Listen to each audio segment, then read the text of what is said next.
G'day there guys, hates getting his hair cut because he's afraid of small talk here. It's your main man Markee and welcome back to another episode of r/AmiTheA hole. Now if you love today's bloody good content, I want you to sit back, relax, chuck a prawn in the barbie, beware of small talk because it may be coming, and have a bloody good time. Thank you. Posted by user, Am I the A-hole no rent brother? Titled, Am I the a-hole for telling my entitled sister I'm not paying rent? So my sister Erin has always been the favourite in my family. For some reason, my maternal grandparents and my two childless aunts have favoured her. In late high school, Erin began having some mental issues. Freshman year college came, and she had a complete mental breakdown, eventually being diagnosed with schizoaffective. She lost her scholarship and was devastated, but my family all pitched in to send her to university, and she graduated a year late. Due to my aunts and her church friend, Erin got a good job and a 2-bedroom apartment. She offered to let me live with her, and we made a deal that if I'm in school, I don't need to pay rent. Here's where the issue is. I've been in community college for 4 years now, and don't have a certificate or an associate's yet, but that's due to the fact that I haven't found anything that I want to pursue yet. I get tired of it, and am not motivated due to the fact that I deal with depression and anxiety. When the pandemic hit, all my classes went online, so my grades tanked and I failed all my spring classes. Erin also started working from home, so we've seen each other a lot. Erin took it upon herself to try to drag me out of bed, even though I couldn't muster the energy to get out of bed due to my depression. She would continually pester me about trying to find a therapist online, even though she knows that therapy doesn't work for me. She even tried to get me to see a therapist friend of hers that wouldn't charge me for the first 3 sessions. I told her it was nice of her, but no. She also tried to get me to see a psychiatrist to get me medications, but she knows that when I first tried medications, it made me feel awful. She's kept pestering me about these things, and I yelled at her to stay out of my life. The next day, she told me that she got me a job at one of her friends' business. I told her we made a deal, and that I'm still in school. She got upset and said that I'm never going to graduate, and that I can't freeload anymore, and that I need to stop being so helpless because she's learned how to manage her mental illness. I will admit this is where I might be the a-hole. I told her that just because she has schizoaffective, it doesn't mean crap. I blew up at her, saying that her depressive episodes aren't as severe as mine, and that she doesn't have crippling anxiety, so she can't understand how I feel. I told her that nothing has gone wrong in her life since she still has the family, but that I'm totally alone. I don't have anyone to talk to. Erin is the only person I ever speak to. To sum up, I told her she was an entitled brat who didn't know what the real world is like, and that it isn't as easy as she makes it. I finally said that I'm never going to pay rent until I get my degree. I made her cry, and she left. Seeing her cry made me think that I may have been too blunt, but at the same time, I just gave her a reality check. But I'm feeling kind of conflicted. So Reddit, am I the a-hole? Doesn't this sound like the kettle calling the pot black here, OP? You seem to very much be victimizing yourself here when she took you into her own 2-bedroom flat and has let you live there for 4 years rent-free. You're the one causing problems in your life, and you're the one refusing to find a solution here. She's been nothing but helpful and positive in your life. I don't see your parents there supporting you. It literally is her, and has been her for the past 4 years, and you go biting the hand that feeds you? You deserve to be alone if that's how you're going to treat those that care for you. That's the cold, blunt reality check that you deserve, not her. Yes, depression and anxiety suck, but you've got to stop whining and complaining and feeling sorry for yourself, and actually get up and do something about it. You're the a-hole, OP. Now in the comments, Mrs. Roderick Heffley says, You're the a-hole, and you sound entitled as F. She's trying to get you help and take care of you. You are totally freeloading. You can't just go to community college for 4 years and live off of your sister until you find what you want to do. She's just trying to relate to you with mental illness and encourage you. She clearly has a better grasp on the world than you. No wonder the family favors her. Also, hijacking the top comment, who I totally agree with by the way, to say that if you think therapy doesn't work for you, then you've obviously never found the right therapist. You should really keep trying. Therapy is a great outlet. I bet therapy doesn't work for OP because they wouldn't put the work in or engage. Could be coupled with the wrong therapist, but the entitlement displayed makes me think it's more the former reason. Exactly this. Depression is an illness that tells you not to cure it, so you can struggle or give in. You've given in, OP. It can be a struggle in itself to find the right therapist, and it's all the harder doing when you're depressed, but again, you can struggle or you can give in. I wouldn't cut any slack with a family member who had given in, whereas I would do a lot for one who was actively struggling. Your sis has been amazing to you and has tried everything with you and given you a lot of options. Let her help you or else pull your own weight in the world.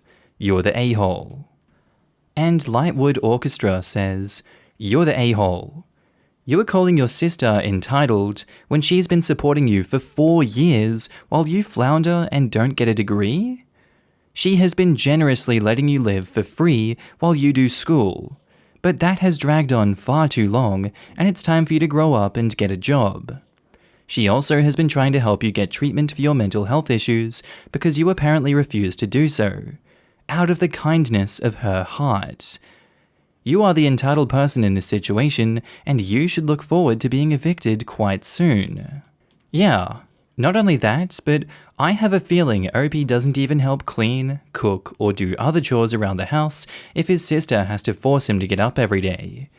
He's also never had a job, so that's 4 years where she pays utilities, rent, groceries, toiletries, etc. for 2 people, and he has the nerve to call his sister entitled. And now on to the update. So, it's been over 2 months since that falling out with my sister, and I have some news. The consensus was that I was the a-hole, a major one. I mulled over what y'all were telling me for a few hours, and eventually realized that Erin was doing for me what everyone else had done for her. So I called her to apologize, but it went to voicemail, so I just made a quick apology and asked her to call me back. The next day, her best friend Liam came over and told me to pack a couple bags and that I was going to stay at his house because Erin needed space to consider what to do with me, but didn't want me in a hotel where I could catch the big old C word. Let's just say that I disdain Liam because he's an arrogant prick, but he's always been kind to Erin. While I was at his apartment, he basically grilled me for all the same things you guys did, and said that Erin should just kick me to the streets to fend for myself because I'm only dragging her down. Everything he said was hurtful, but it was honest. I still dislike him, but I'm grateful for what he said because I know he's the one Erin vented to the most, so he probably knew most everything.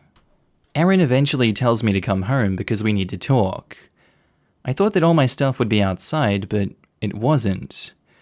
I tried to apologize to her, but she sat me down and told me how much I've been hurting her, and that she hates that she feels bad because she's done everything she could for me, but I'm not trying or appreciating her. She told me that I have to agree to all her terms, or I could leave the house in a week. Her terms were to accept the job and go to the therapist that she found me. I could stay in school and stay rent-free, but I had to do these things. I agreed because that was what I had already planned to do, and then I started my job the next week.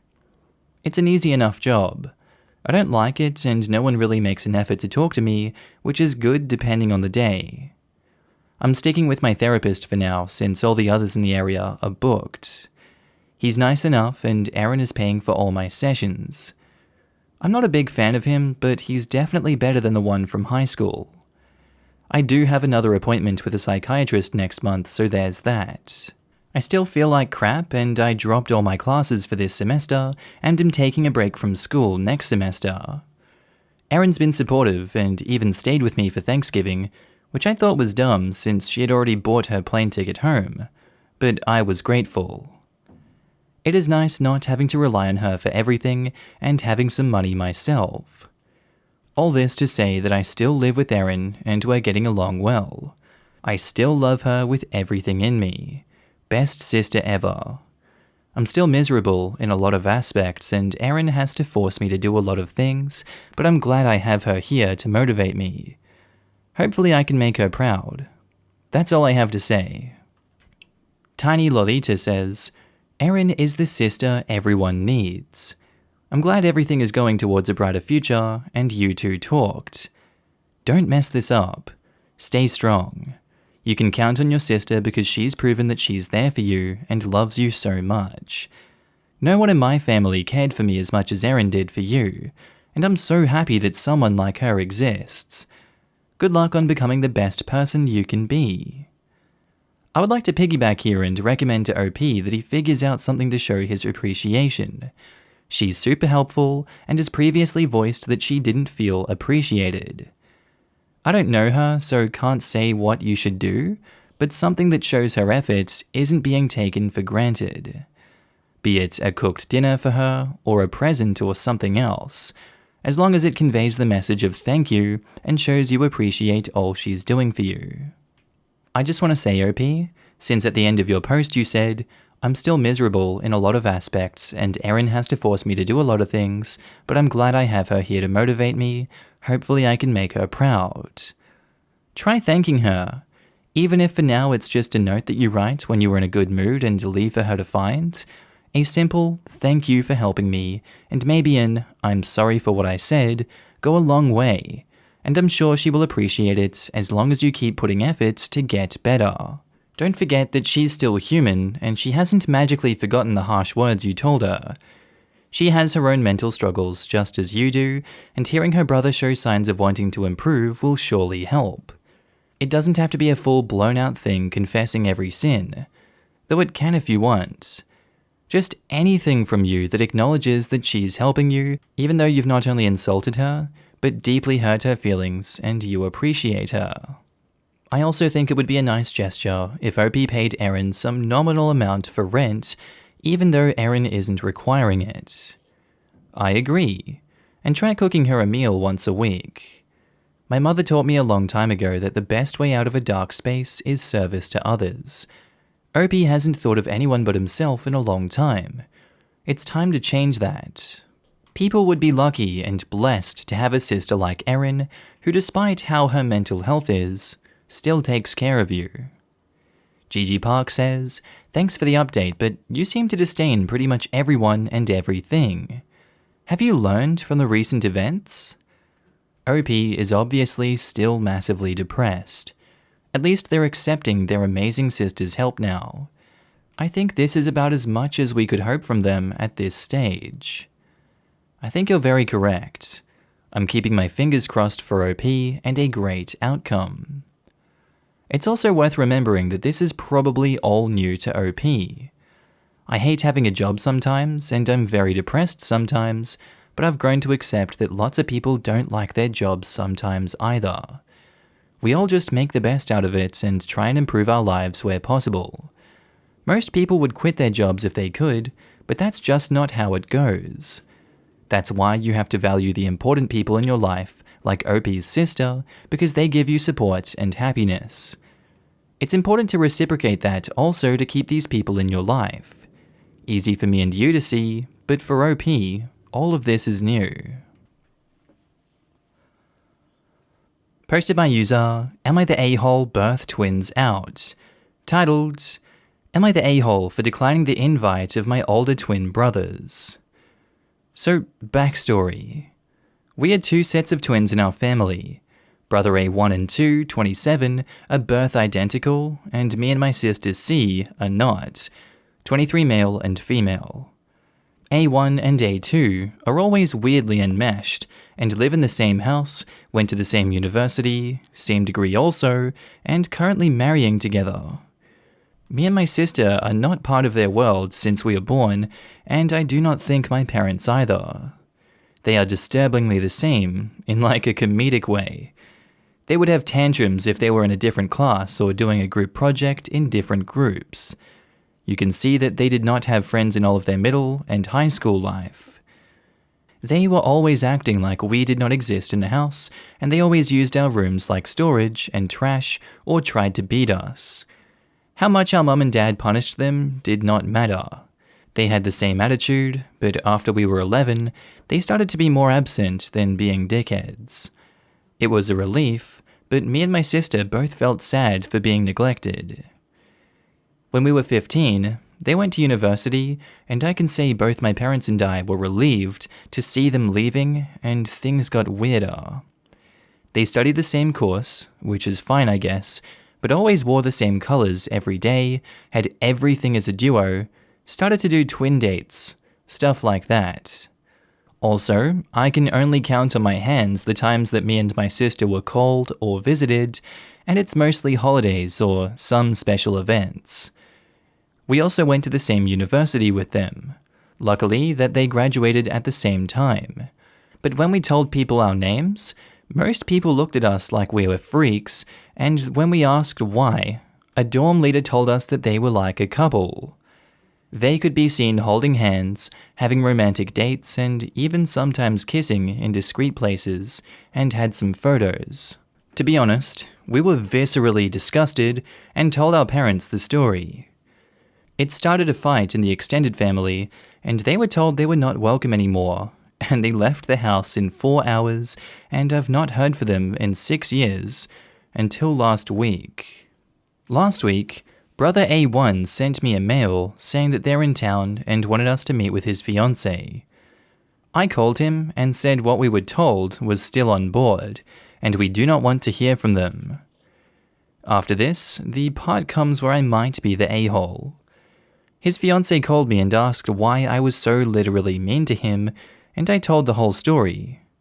Well, now she is ex-fiancée, and my parents blame me for it. Apparently they've been to therapy, and they had their separate lives since 2017 with healthy doses of sibling bonding, and I did not know that. They were seeing my brothers for a year since March 2019. Only my sister agrees with me. Some info and a little update. A1's fiancé left him with a letter and collecting her stuff to her car, leaving in 3 hours after the talk, so it was not a fight. It was a flight, and the letter involved had some choice words against incest. A2 is currently at A1's house. I hope they don't relapse, but it would not be surprising. Me and my sister are going to stay behind, and we told our family that we do not care what they do. They understood that and shut the topic down. I do believe some people deserve second chances in many situations, and I think there are also times where when you're getting married to someone, you might need to come clean about things. I'm not so sure A1 deserves a second chance in this situation because of not coming clean about this incident.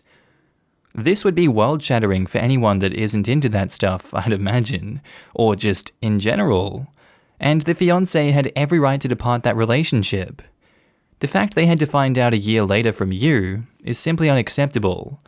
That alone makes you not the a-hole in this situation.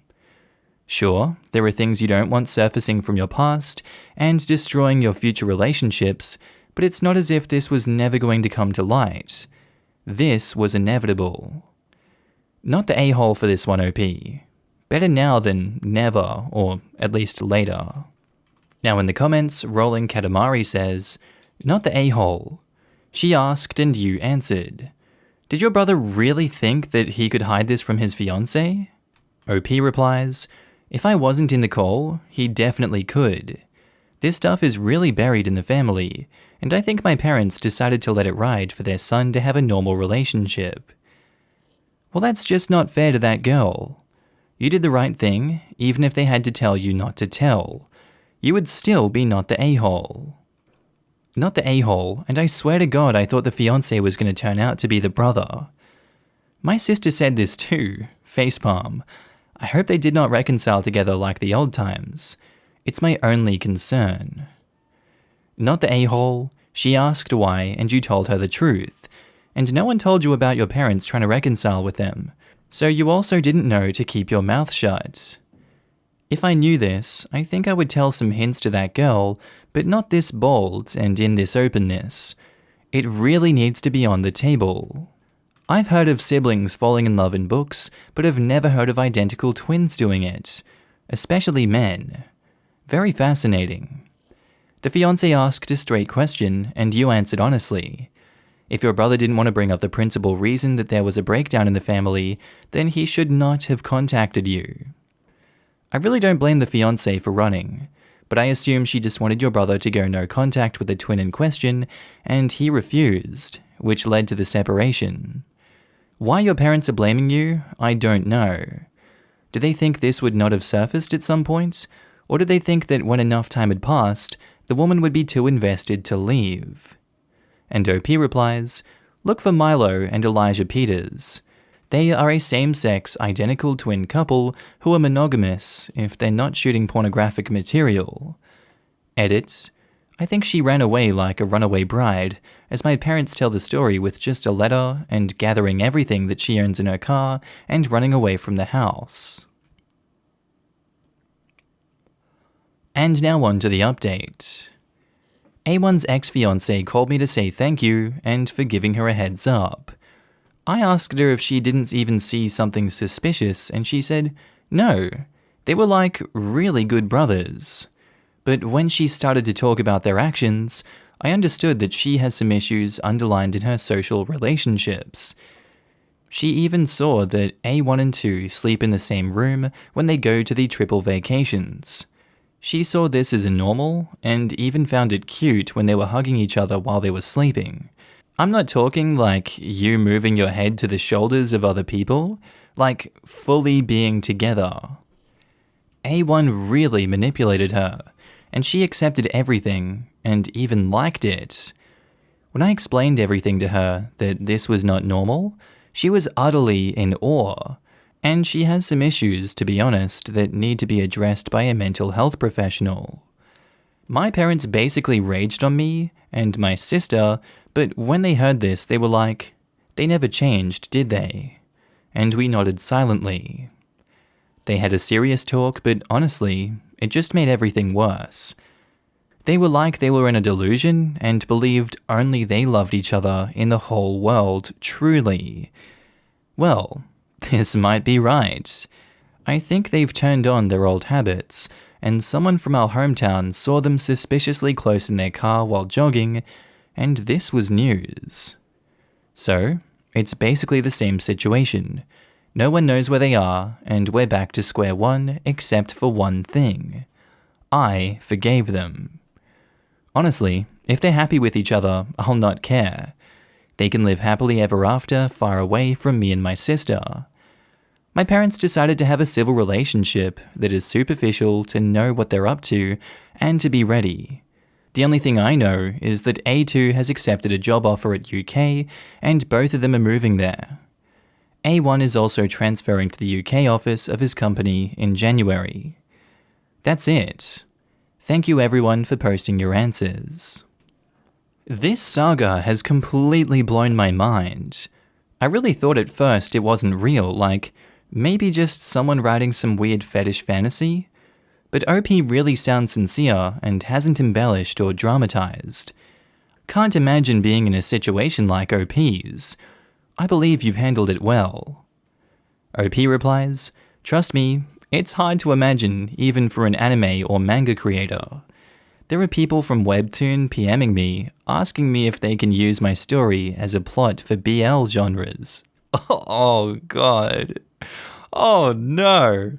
I'm seriously sorry for what you're dealing with, and I didn't mean to imply I don't believe you. I do believe you. It's just so crazy.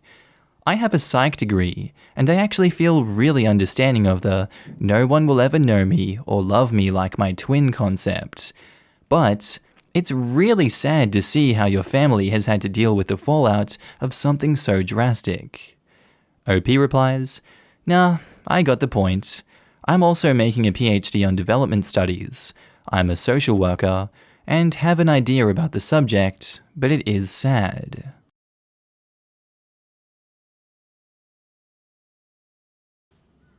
G'day there guys, and that's the end of today's episode.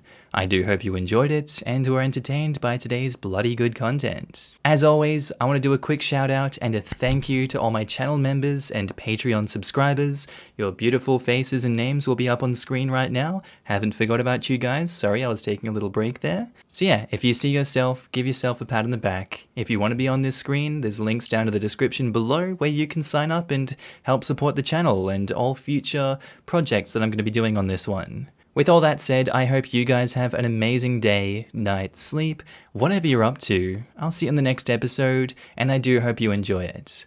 Thank you.